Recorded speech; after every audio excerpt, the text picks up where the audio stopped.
International Thelemic Symposium, who has an excellent lecture title of the secret that have not yet been revealed. I might have overpromised. I first came across Alan's work back in 2010. As I said last night, when I joined OTO as a naive young rebel, and had been working with angels beforehand, doing the drum of Armadale, the Altel, and bits and bobs, and sort of joined OTO. And they were like, oh, angels then, what about that? And I was like, well, not a lot of angels, but Holy Guardian Angel. I'm like, oh, great, tell me about that. I was like, tell you what you could do, go and read this blog called The Baptist Head. I was like, oh, brilliant, fantastic. So, off I went, did some research, and now here we are, like sort of 14 years later, invited Alan to speak on the Holy Guardian Angel, and I'm sure he'll tell you the story, but I'm incredibly pleased to have him here and his full complement of books at Aeon Bookstall over there. So if you like what he has to say, grab some books. If you don't like what he has to say, buy some books anyway, so you can look at that. But thank you very, very much for coming, and so from our practitioner keynote, Alan Chapman.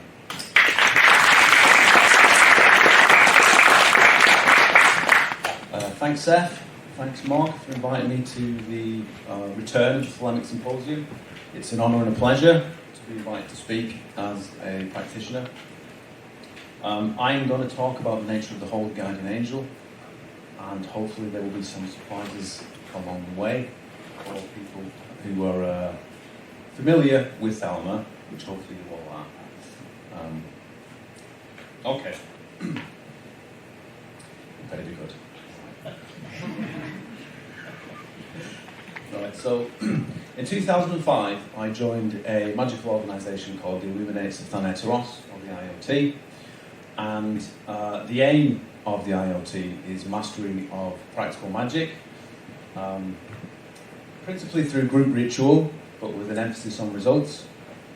And drawing from Crowley, part of the basic syllabus is also a daily meditation practice, so I did that too.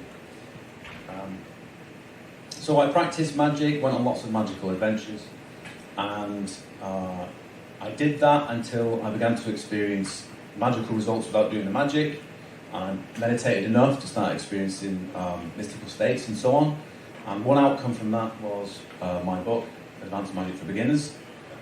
That was over there. And another outcome was meeting my friend Duncan Barford. People know Duncan? Familiar with him? Cult Experiments in the Home? No? Yes, and together we created a record of our shared journey together with magic, The Baptist Head, also available over there. Alright, and at the core of which was the practice of the Holy Guardian Angel, invoking the Holy Guardian Angel. Now there are many ways of thinking about the Holy Guardian Angel, and at the time I settled on perhaps a simple but crass idea that was prevalent in the order at the time, which was the invocation of the Holy Guardian Angel was in fact the invocation of my future magical self. There's still time. Tough crowd. So, the idea there is, anyway, like given the mystical and magical experiences I was having at the time, what would my development be like in 10 years or in 20 years? So what if you could have that development now? So it's like a shortcut to that kind of development.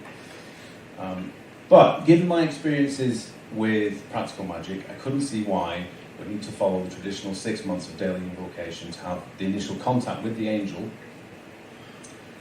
When with every other entity, you can just do one working. So using a combination of sigils, meditation, symbolic posture, that kind of a thing, I decided to invoke the Holy Guardian Angel in February of 2006. After a day or two, I thought it was taking too long, so I adjusted the sigils a little bit to provide a definite avenue for the angel to manifest, which was through dreams. When I did that night, I had my initial contact with the angel in terms of a dream, vision, where he explained or demonstrated the rest of my life for the next 20 years at least anyway, up until this point. Now, despite avoiding the traditional 6 months of daily invocation, I more than made up for it by employing various different methods to invoke the angel over extended periods of time for a number of months. In the end, I settled on a modified version of Father Thomas Keating's Centering Prayer. So the basic idea there is you repeat this phrase to yourself. You've got the angel's name from the vision. To establish a contemplation, once it's established, if you forget what you're doing, you repeat the phrase or just use the sacred word or the name of the angel. Maybe do that for 30 minutes a day, something like that. And then using this method, I went through a process of mystical union with the nature of the angel. And each time, I'll get a more profound idea of the identity of the angel that would encompass more of reality each time. And so I went through, I think, something like 7 different iterations before I stopped counting. Now, at the time, I also came up with an outrageous idea that I knew Duncan would be up for. Given Crowley was always talking to astral representatives of the AA or the Great White Brotherhood, I wondered why we couldn't take the initiative and just contact one, which is what we did. So for 3 sessions, we did what was called the Tempeh working, where we spoke to an astral representative of the AA, his name being Tempeh, and there he is, drawn from life by Duncan.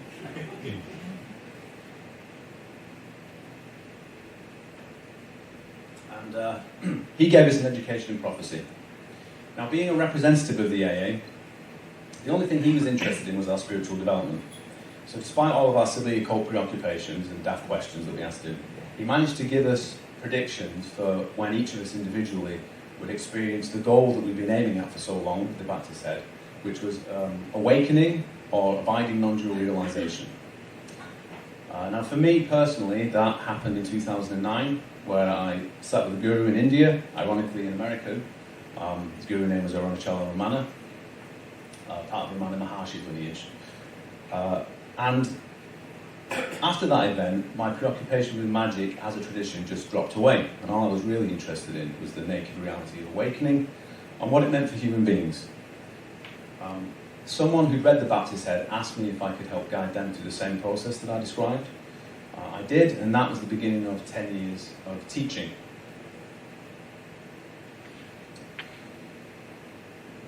But then, in 2019, Tempeh turned up in a vision unannounced to tell me that he was really the god, Ion. Anyone familiar with this god? Right. So,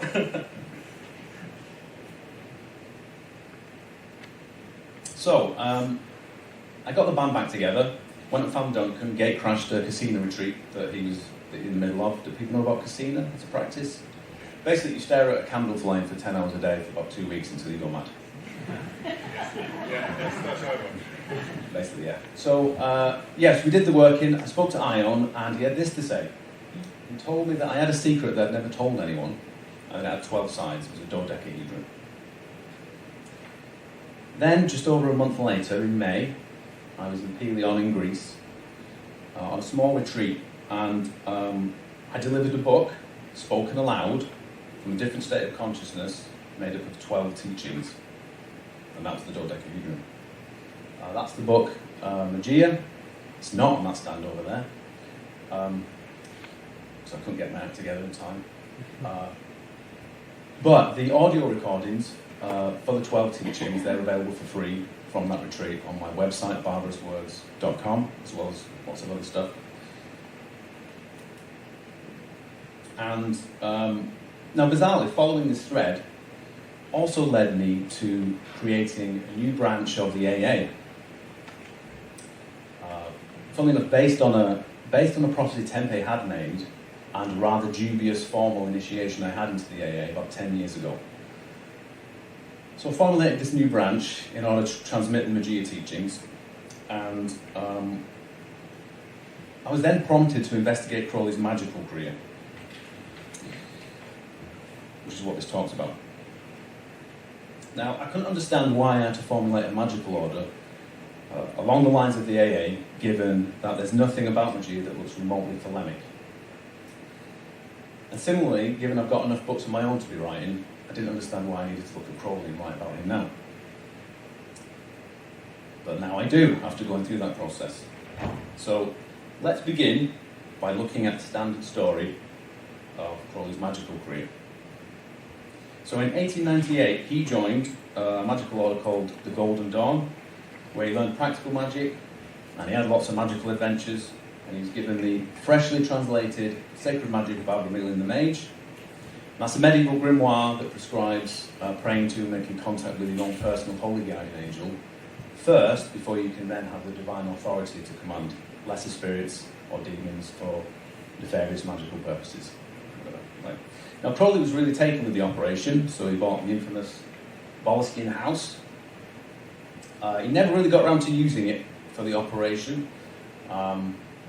He went travelling, went to Ceylon with Alan Bennett, practiced yoga, achieved the initial preliminary mystical experience called dhyana, which comes before Samadhi. Samadhi being the goal of union with God, right, all the great work.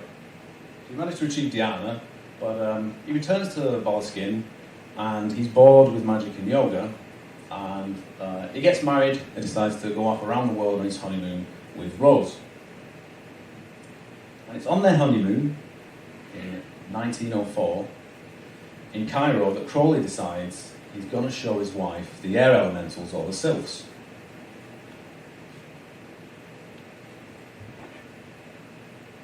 Instead, Rose goes into a trance during the ritual and tells him that the gods are waiting for him. It's a divine ambush. And they picked him to be the prophet. So for 3 consecutive days, 3 chapters of the Book of the Law are dictated to Crowley by a being called Aiwas. And given the content of the book, Crowley will struggle with accepting his role and Aiwas as his holy guardian angel for about 20 years. But 2 years after receiving the book, in 1906, this is when he formulates the knowledge and conversation of the holy guardian angel as his principal working. Right? So he will perform a daily invocation for 9 months using the infamous Bornless ritual until he achieves Samadhi or union with the angel. So he calls it the Abramelin working. After success with the Abramelin working, he then founds the A in 1907. In 1909 is when he begins to publish the Equinox biannually for about 5 years, which is the official publishing organ of the order. In the 1920s, that's when he'll be reconciled with his identity as the prophet and Aiwas as his holy guardian angel. It's only really in 1936, with the publication of the Equinox of the Gods, that Crowley feels he's finally met his obligation to the book, because the book stipulates its own publishing requirements in the text. And that's the surface of Crowley's life, where he was trapped and us along with him. He was told he wouldn't understand all of the mysteries in the Book of the Law, but as the prophet, he was simply to persist anyway on faith in the work alone, and in the face of the teaching being veiled in a repulsive manner. But as we will see, the very fact that Crowley did not and could not know what I'm about to tell you, but he experienced what he experienced anyway, is the validation of his role as a prophet, the nature of the Book of the Law, and his magic. So, did Crowley experience a divine ambush? What was the ritual Crowley was performing when the gods turned up to speak through Rose? Crowley was performing a ritual based on an old spell from the Greco-magical papyri. Not that one, oops, don't know that's got in there. It's not something I would do. Look guys, if you look like a donkey from a distance, can't lay that at my feet. What's in this copy? This is the peak of the talk, by the way. It just gets dry as dust. Anyway, yes, so he was performing a ritual based on an old spell from the Greco-magical papyri.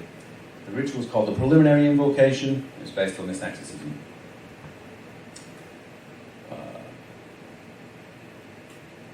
Yes, and then Crowley would use the spell to identify with the Supreme God, invoke and identify with the Supreme God before commanding lesser entities to appear, in this case the air elementals or the sylphs, to show his wife.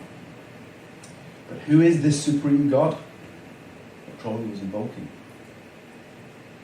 Now Mathers, the head of the Golden Dawn, he wrote the preliminary invocation based on the old spell, but in the process he modified it.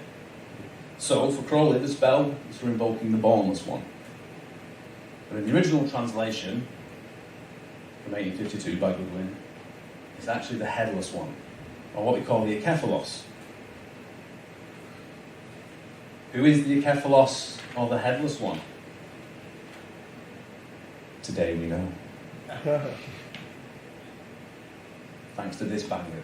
So, in 2004, John Coleman Darnell, he published his pioneering work describing the book of the Solar Assyrian Unity, taken from the deciphering and translation of ancient Egyptian texts inscribed on 3 tombs from the New Kingdom.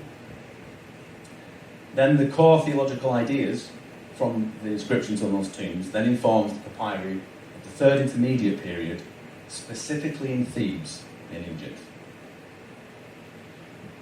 Now, the book of the Solar Assyrian Unity describes the sun god Re's nighttime journey through the netherworld, the land of the dead, where he goes to pass judgment on the deceased, battle the enemies of creation, and then recreate the world with the dawning of the new sun each morning.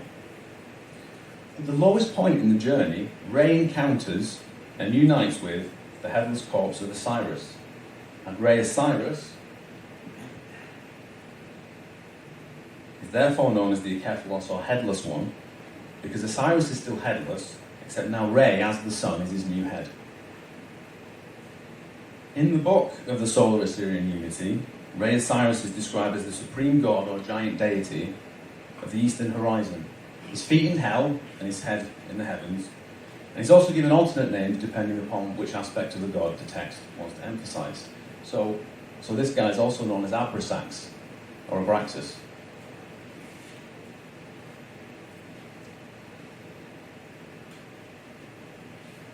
But when Darnell wants to close his chapter on the giant deity, he turns to a hymn describing the qualities of a very specific god that he believes best summarizes the nature of this supreme deity.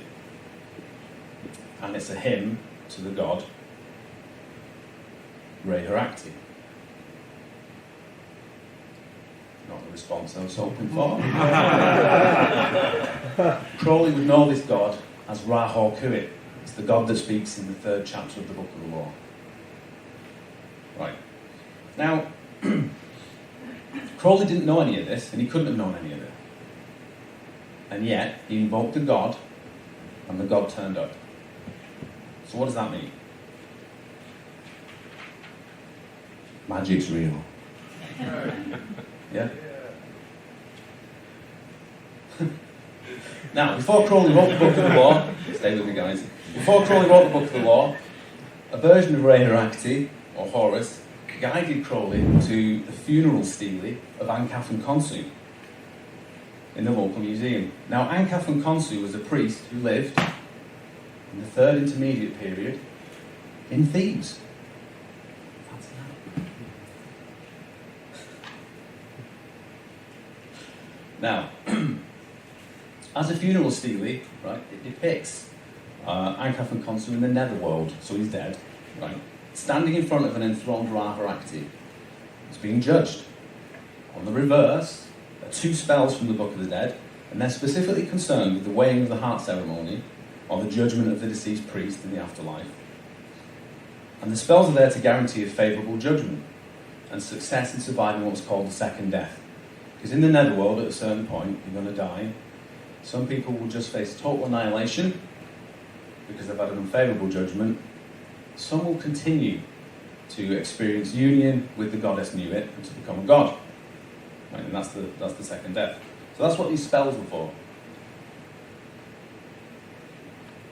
If you have a successful crossing of the second death, right, and a good judgment, then you'll accompany Re in recreating the world and rising again with a new day as a god, sometimes depicted as a headless one.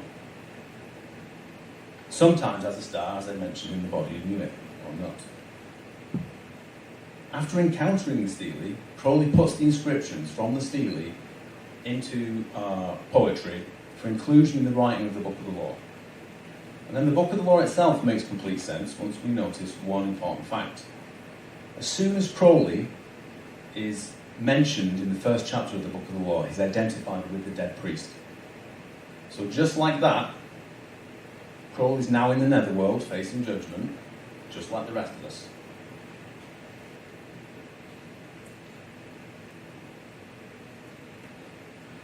Now, just as the Stele is concerned with the aim of Egyptian magic, which was basically the journey through the netherworld, surviving the second death and becoming a god, so too is the Book of the Law. Because if the inscriptions and the identity are shared between the two, we can say that the Stele is the Book of the Law and the Book of the Law is the Stele. Does that make sense? Yeah? Everyone still with me? Right.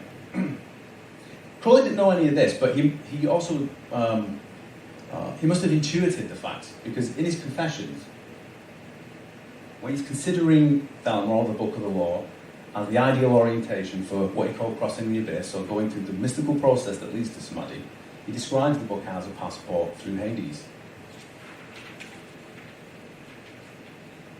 Right, now, the first deity to speak in the book's first chapter is Notor Muit. She tells the dead priest, Crowley, that he must aim for her only, not to fear the second death, because they will both be united on the other side. To fail to do so is to incur the direful judgments of Ra-Hoor Khuit, because he's the judge of the dead. The fact Crowley is the priest and the prophet of the gods is the guarantee that he will survive the second death. So he's told this. Right? He's the prophet, and the sign will be when he survives the second death, he'll experience union with Nuit. Then in the second chapter, we get Horus of Bedet, or Hadit, and he describes the dead and the dying, that's who we would find, wouldn't we, if we're in the netherworld, so we're surrounded by, how they're shadows of the gods they really are, using the wordplay between God and dog. See how a dog is a reflection of God? Is a God to live in a dog? No, but the highest of us are gods living in dogs. Yeah? Right? And he describes the difference between the two. Right? You can either follow the path of the god or the dog, if you like, and the respective fates for each one. And he's constantly reassuring Crowley not to fear death, the death that's coming, because of his nature as a prophet, or a king, if you like, that he's going to survive the second death. And he does that right before Crowley actually experiences the second death with Samadhi right in the middle of the text, as he's writing it. Just as Nuit said he would in the first chapter. Now, the Samadhi itself is described explicitly as a death, and it involved Crowley writing a number of passages that he wasn't conscious of writing at the time. And it gives us the one sentence in the entire book that wasn't dictated by Aiwass. It's Crowley coming back to consciousness, and he's bewildered. That's the line there. Now, okay, in the second and the third chapter, that's where we get the challenging motifs of language, with much talk of trampling and stamping the wretched and the weak. The wretched and the weak, these are the dogs or the dead and the dying who won't survive the second death. And being counter to the continuity of consciousness and the regeneration of the world, which is what the process of going through the netherworld is all about, right? They're the enemies of Re. In the various iterations of the Book of the Dead, after Re's judged the deceased, there's a great battle in the netherworld between Re, along with the good gods and the blessed dead, against the forces of evil, or those forces that wish to extinguish the light of consciousness, the continuity of consciousness, and the regeneration of the world. And where does that battle take place? Well, according to the Edfu texts, on the island of Trampling, no less. Stamping and trampling were ancient Egyptian motifs for defeating one's enemies. And the fact the battle takes place on an island helps to explain why Ra-Hoor Khuit asked Crowley to get one.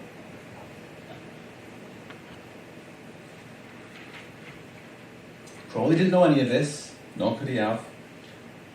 But at this point, I'd just like to note Crowley's attitude to something that he did know, but arguably wished that he didn't for a long time. Now, I already mentioned how he'd experienced dhyana, this preliminary mystical result, before the reception of the Book of the Law. Now, traditionally, what comes after dhyana in yoga is samadhi, and you can do that through meditation, or you can do it through the invocation of the angel in Crowley's system. But samadhi had eluded Crowley before the writing of the book, which is why when the gods turn up in the divine ambush, but before he writes the book, he stipulates as a bargain that he should experience samadhi. He asks for it twice before the writing of the book. And then, of course, right in the middle of the book, he experiences samadhi. It happens to be the key event to help us understand the entire text. But despite the caricature of Crowley being quick to boast and claim credit for his spiritual achievements, and despite his encyclopedic preoccupation with mystical states, in his written work, outside of a couple of failed commentaries to the Book of the Law, he never ever talks about this event in the middle of the text. And then even in the commentaries, he passes it off as a mere trance. Except for in one place, which is the lesser-known, magically inspired commentary to the Book of the Law called the Comment D, where he admits he made the deal and the gods fulfilled their end of the bargain. But he still can't bring himself to say it's samadhi. He still uses this word trance. Now, why would he do that? Crowley had stipulated what would be required for him to agree to the role of prophet and to represent it in a book that hadn't been written, he hadn't even read it yet. And then during the writing of the book, he has to be overcome in order to write it. And the book contains the most awful prophecies, the most dire warnings, a description of an awful life of persecution that he's going to live. And it's veiled in a repulsive manner. And he's told he won't understand all of it, he just has to persist on faith alone.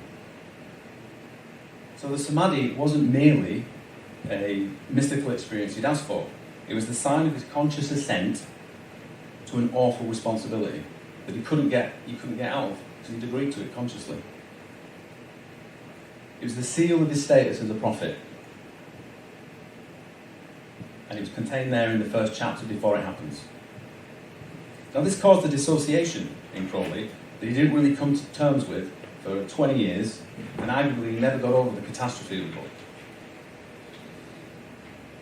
And so Crowley proceeded after the reception of the book to behave as if the samadhi had never happened, but that nevertheless, experiencing samadhi sets a process in motion. So he had to take the next step in 1906, and that's then when he does his famous 1906 Abramelin working. When he's going to invoke his angel every day for 9 months and then experience samadhi. He will describe that samadhi as the first samadhi he's experienced. But it's obviously not. But to show you the state of his mind at the time, however, right, he doesn't decide to undertake this for his own spiritual development. Instead, he falls with his pony off a cliff in China, 40 feet.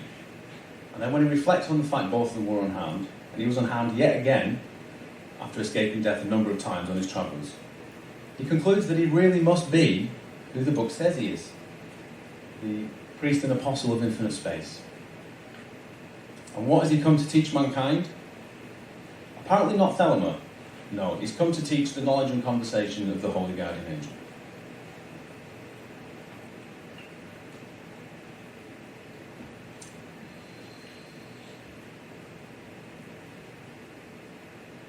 See, he's compartmentalised what's happened to him, and he's slowly coming to accept the responsibility, but only in small pieces and only ever on his own terms.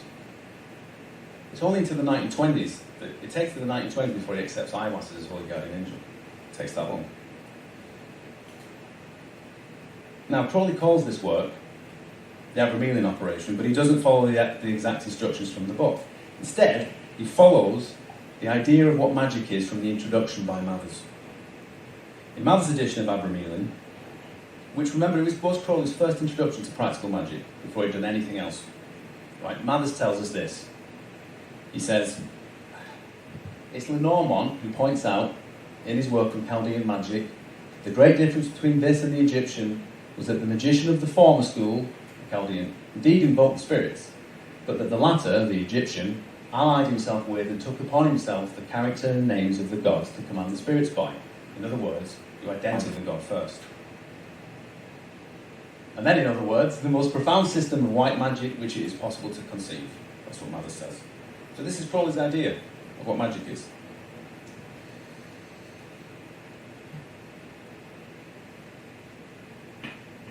This isn't exactly what Abramelin describes, though, because he doesn't even talk about identifying with the angel during the working.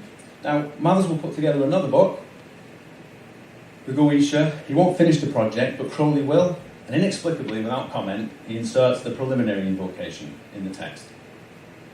This makes complete sense once we understand that this was Mathers' idea of what the most supreme system of white magic actually is, and what Crowley's understanding of magic is. So he pops it in there. So for Crowley, the preliminary invocation was always synonymous with Abramelin, so of course, when he comes to perform it, this is what he does. However, this rather inconveniently means that Crowley had been performing the same Abramelin operation when he received the Book of the Law, an event which just so happens to meet Abramelin's criteria for a successful operation. I don't expect anyone to read all that. You see, not only was Crowley given Samadhi without the work, he did some preliminary work, but he got Samadhi without the work, but success in Abramelin too. Now, obviously, no self-respecting expert magician could accept such an outcome, because it demonstrates the reality of an ancient magic lurking under the surface of our magical pretensions. The highest of mystical and magical results were given to Crowley as if they were nothing, because what really mattered was the prophetic work. And he consciously said yes to serving something that was capable of giving away these supposed achievements as if they were toys. Can you imagine?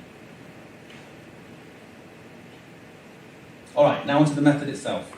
We're reaching the end. People, you're doing well. You can do it, yeah? 1906. When Crowley decides to do the preliminary invocation for 9 months, right, he's magically inspired with a name and a phrase for understanding the method. Right, that name is Algoides.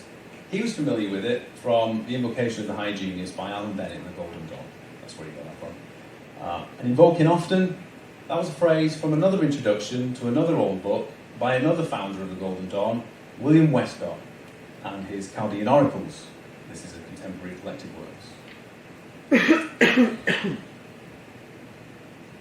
What Crowley, Bennett, Mathers, and Westcott did not and could not have known is the real origin of these apparently disparate elements that go together to make up Crowley's working. Right? The working that he would describe as what he's come to teach mankind, the knowledge and conversation of the Holy Guardian Angel.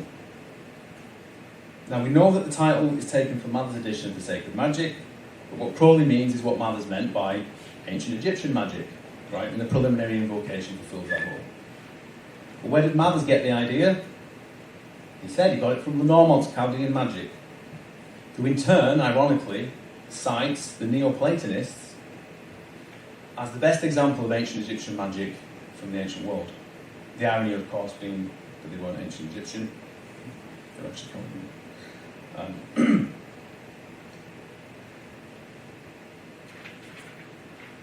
Algoides is also a term that goes back to the Neoplatonists. Principally one man, though, and it was the guy who revitalised Neoplatonism with theurgic practice, which is where you unite with the god. And that guy, of course, is Iamblichus.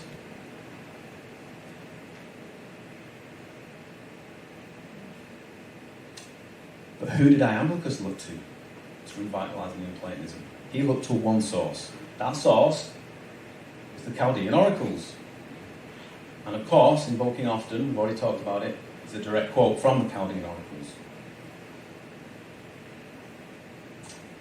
Today, so first of all, let me underline this, right? So Crowley's key magical practice and teaching, what you've come here today to learn about, possibly, what I've personally practiced and what led me to a curious destination. So this includes Crowley's fundamental idea of what magic is, the name for the angel, and the method. They all go back to this one source. And today, we now know that contrary to the idea prevalent at Crowley's time, that the Chaldean oracles were a collection of sayings from multiple sources in antiquity. The book was originally authored by one man,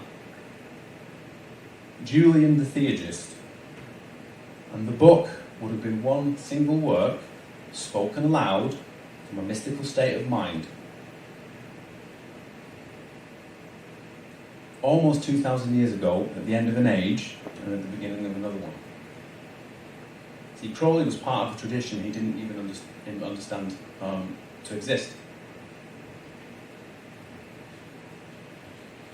Now you may be wondering, what has this got to do with Rainer Equity? See, for Crowley, the supreme god turned up in Cairo in an Egyptian form. But for Julian the Theurgist, and as it turns out his contemporaries, the Hermeticists and the Gnostics, the supreme god, I discovered earlier this year, was known as Ion. Yes, the same unknown god that turned up for me in 2019. Now, I've already mentioned how the preliminary invocation includes names for the supreme god, from Akephalos to Abrasax, depending on what aspect wants to be emphasized. Well, at the end of the preliminary invocation, we find Crowley's favourite line for describing the holy guardian angel. Does anyone know what it is? Nice. I am the grace of the world. My name is the heart goat of the serpent. He even names a holy book after it. Except the first part here was mistranslated in Crowley's time. I am the grace of the world should actually be I am the favour of the Ion.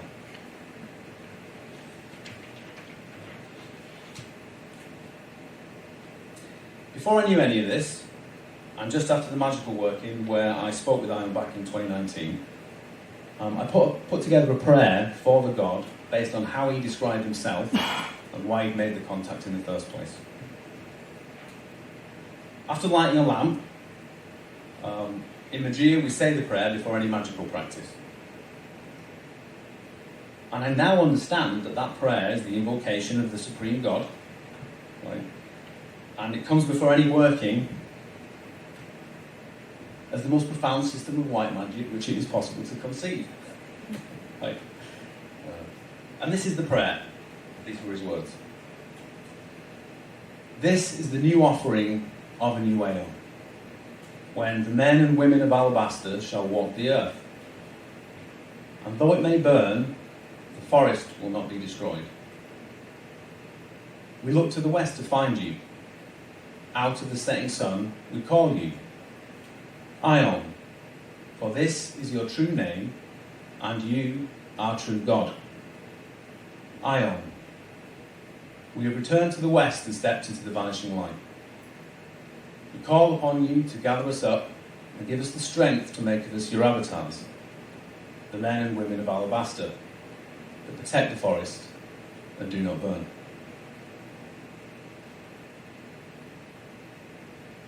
Now, all of the research that has informed this talk will be found in my Introduction to Crowley's Life and Work in this forthcoming definitive edition of Magic Without Tears. There is a postcard available over there for it. Hopefully it will be out before Christmas. Maybe something like that. All right, and that's it. Thank you very much.